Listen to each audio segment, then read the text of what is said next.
Hi guys, welcome back to our channel. Today we are going to study a very important topic, drafting a virtual message, जो कि 4 marks के लिए आता है.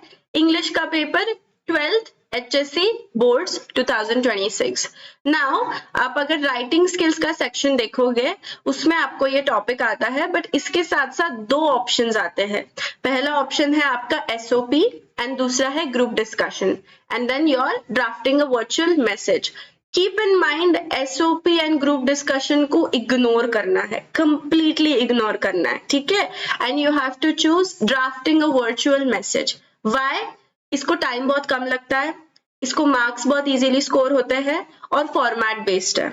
Format याद करके जाओगे, 2 मिनट में सॉल्व करोगे, 4 मार्क्स गारंटीड सिक्योर हो जाएंगे. वैसे ही SOP और ग्रुप डिस्कशन की बात करेंगे तो बहुत टाइम कंज्यूमिंग है, क्रिएटिविटी यूज करनी पड़ती है, दिमाग लगाना पड़ता है और स्कोर भी इतना अच्छा नहीं आता है. तो इसीलिए वो टॉपिक्स को हम इग्नोर करेंगे, ड्राफ्टिंग अ वर्चुअल मैसेज को चूज करेंगे.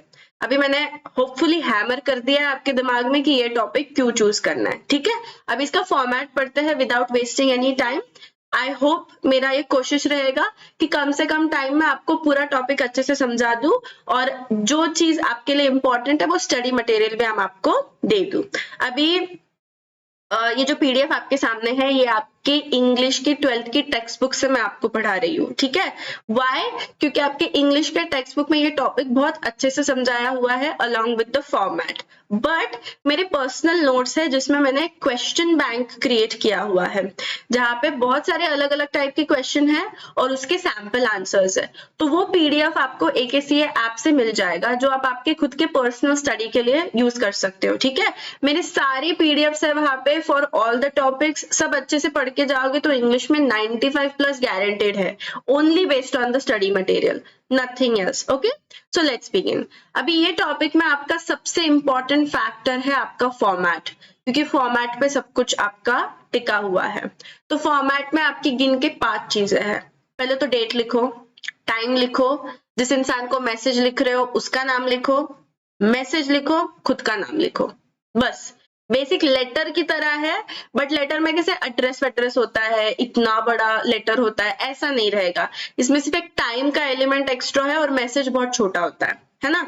बट लेफ्ट हैंड साइड पे लिखना है, राइट हैंड साइड पे लिखना है, बीच में लिखना है, ये मैटर करता है. तो वो क्या है, कैसा है, आगे देखते हैं, ठीक है. अभी क्या पॉइंट्स है जो याद रखने हैं आपको. सबसे पहले इंपॉर्टेंट डिटेल्स ही लिखो, क्योंकि ये मैसेज काफी छोटा है. 3 से 4 लाइन का मैसेज होता है, उसमें आप अगर 3-4 पैराग्राफ लिख दो तो कुछ भी नहीं फायदा होगा, है ना. तो सिर्फ इंपॉर्टेंट चीजें लिखनी है यहाँ पे and then that's it. Next is, नया कुछ ऐड मत करो. जो मैसेज है ना बस वही मैसेज लिखो, खुद के मन का मत डालो, है ना. जैसे मैसेज होगा फॉर एग्जाम्पल कि आपके ऑफिस में मीटिंग है 4 बजे और आपका ड्रेस कोड है फॉर्मल. खुद से मत लिखना कि पिंक कलर का शर्ट पहन के चले जाओ, ठीक है, ये नहीं करना है आपको. नेक्स्ट इज ग्रामेटिकली करेक्ट लिखना है. ऑब्वियस सी बात है, इंग्लिश का पेपर है. इनडायरेक्ट और रिपोर्टेड स्पीच यूज करो. आपको इनडायरेक्ट या रिपोर्टेड स्पीच नहीं आता है तो please watch my lecture on reported speech on the AKCA channel. बहुत अच्छे से मैंने 40 to 45 मिनट्स के लेक्चर में समझाया है, एक्सरसाइज भी सॉल्व करवा के दी है. ओके, सो यहाँ पे हमको इनडायरेक्ट स्पीच का इस्तेमाल करना है. कोई भी सेंटेंस डायरेक्ट स्पीच में नहीं होगा. ओके, एंड मैसेज जो है सिंपल लैंग्वेज में यूज करो विदाउट एनी अब्रीविएशंस. अब्रीविएशंस का मतलब क्या, शॉर्ट फॉर्म. जो ये व्हाट्सएप लैंग्वेज में हम शॉर्ट फॉर्म्स यूज करते हैं, है ना. YOU का यू कर देंगे, ARER का सिर्फ R कर देंगे, ये नहीं करना है. कोई भी टाइप के अब्रीविएशंस यूज नहीं करना है, सिंपल लैंग्वेज में लिखना है, जो है वो लिखना है. ओके, मैसेज को प्लीज चेक करो. 2 मिनट भी नहीं लगेंगे, 4 मार्क्स है ना. मैसेज पोलाइट और फ्रेंडली वे में लिखना है आपको, और कोई भी टाइप का ऐसे कंफ्यूजन अवॉइड करो कि जो सेंटेंस है ना वो ऐसे क्लियर होना चाहिए. कुछ भी ऐसे जलेबी की तरह घुमाना फिराना नहीं है, उसको बहुत डीप में नहीं जाना है, कंफ्यूजन नहीं क्रिएट करना है, ठीक है. वापस से समराइज कर रही हूँ, टू द पॉइंट लिखना है, खुद के मन का नहीं लिखना है, ग्रामर करेक्ट होना चाहिए, इनडायरेक्ट स्पीच चाहिए, कंफ्यूजन क्रिएट मत करो, फ्रेंडली और पोलाइट टोन होना चाहिए, शॉर्टकट इस्तेमाल नहीं करना है, और लास्ट में पूरा का पूरा मैसेज आपको चेक करना है. Okay, moving on. अभी आपको सवाल रहेगा, पेपर में दिया रहेगा कि आपको एक फोन कॉल आया है आपकी मम्मा की ऑफिस से, बट मम्मा घर पे नहीं है, तो आप खुद उठा रहे हो और मम्मी के लिए मैसेज लिख रहे हो और मम्मी आने के बाद उनको दे रहे हो। तो क्या जो इंसान ने आपको कॉल किया है वो इंसान के साथ आपकी बात हो रही है, तो वो क्या कह रहे हैं, आपके मम्मी को ये चीजें बता देना, है ना। तो इसीलिए क्या कर रहे हो आप, बेसिक एक मैसेज ड्राफ्ट करके रख रहे हो, ट्यूशन जा रहे हो, आपकी मम्मी जब आ जाएगी तो मैसेज देख लेंगे। You receive a telephone call from your mom's office, but she is not at home. You have the following conversation with the speaker, but you have to go for your tuition. है ना?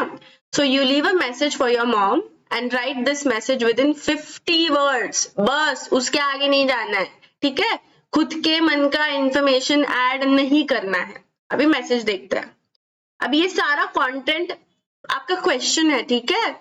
आपका example मतलब आपका ये जो telephone call है और ये जो कॉन्वर्सेशन है ये क्वेश्चन है, उसके बाद आपको आंसर फॉर्मेट करना है। तो अभी क्या कॉन्वर्सेशन हुआ है वो देखते हैं। सबसे पहले हेलो, अंबुज मतलब आप, जो लड़का है जिसकी मम्मा बाहर गई है ना। मिस्टर रस्तोगी स्पीकर है जो फोन कर रहे हैं कि hello, may I speak to miss Dikshit please, I am Naresh Rastogi from the office. अभी अंबुज कह रहा है कि मम्मी घर पे नहीं है, mom is not at home right now. तो मिस्टर रस्तोगी पूछ रहे हैं कि बाबा ठीक है मम्मी घर पे नहीं है, तो मेरे लिए एक मैसेज दोगे क्या मम्मी को, हाँ अर्जेंट है थोड़ा। In that case can you give a message, it is urgent. Please tell her that the meeting fixed for tomorrow has been rescheduled. मतलब क्या, कल एक मीटिंग थी जो पोस्टपोन हो गई है, रीस्केड्यूल हो गई है, ठीक है। Ask her to check her email as soon as possible। क्यों? क्योंकि ईमेल में सारे डिटेल्स है, मीटिंग कब होगी, किसके साथ होगी, क्या टाइम है, सब कुछ आपके ईमेल में है। बट आप प्लीज उनको इन्फॉर्म करो कि कल का मीटिंग पोस्टपोन है, जो भी सारी डिटेल्स है ईमेल में है, नहीं तो उनका टाइम वेस्ट होगा, वो मीटिंग के लिए आ जाएगी और कोई नहीं रहेगा, है ना। तो अंबुज कह रहे हैं डोंट वरी, मैं मम्मी को सब कुछ बता दूंगा, आप चिंता मत करो। और साइड में क्या लिखा हुआ है, डेट 3:30 PM टाइम भी दिया हुआ है। तो बच्चों को पहले तो ऐसे डाउट आता है कि मैम आप बोल रहे हो फॉर्मेट में डेट और टाइम लिखना है, तो मैं मेरे मन से लिखूं क्या? नहीं, मन से नहीं लिखना है। ड्राफ्टिंग अ वर्चुअल मैसेज का पहला थंब रूल यही है कि मन का कुछ मत लिखो। डेट दी है, टाइम दी है, कॉन्वर्सेशन दिया है, लोगों के नाम दिए हुए हैं, दैट्स इट। खुद का दिमाग नहीं लगाना है, ठीक है। तो अभी फॉर्मेट देखते हैं। देखो आप अगर देखोगे ये इतना छोटा सा ब्लू कलर का डब्बा 4 मार्क के लिए है ना। लिखने को कितना टाइम लगेगा? 2 मिनट, ज्यादा से ज्यादा 5 मिनट, 4 मार्क्स सिक्योर, ठीक है। सो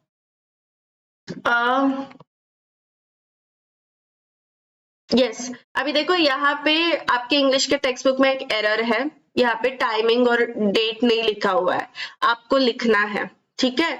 मॉम के पहले लिखना है डेट, टाइमिंग और इस इंसान का नाम, इस ये केस में mom. Mr. Rastogi from the office called up to say that the meeting fixed for tomorrow has been rescheduled. He wants you to check your email as soon as possible for the details. He said it was urgent. Ambuj.